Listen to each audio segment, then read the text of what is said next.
Usai mengikuti rapid test, 24 narapidana di Rutan Pondok Bambu, Jakarta dinyatakan reaktif corona.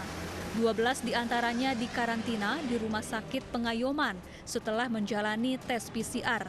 Sedangkan sisanya dikarantina di dalam rutan.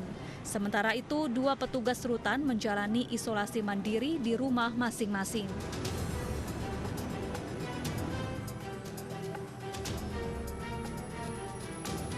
Seorang wanita penumpang taksi online meninggal secara mendadak di dalam mobil taksi online di Surabaya, Jawa Timur. Petugas dengan alat pelindung diri lengkap langsung mengevakuasi korban menggunakan protokol COVID-19.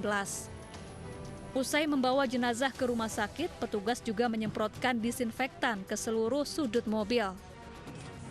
Menurut sopir taksi, saat di tengah perjalanan, korban tiba-tiba sesak nafas disertai batuk. Kemudian korban kejang-kejang dan meninggal dunia. Pos itu tak tanyain lagi, ini lewat frontit apa lewat Putih Besar itu tak jawab, yang penting sampai tujuan. Tiba-tiba sebelum lampu merah ini mau belok sini, aku dengar kayak batuk gitu. Oh, tak kirain mau muntah 2 kali. Habis itu langsung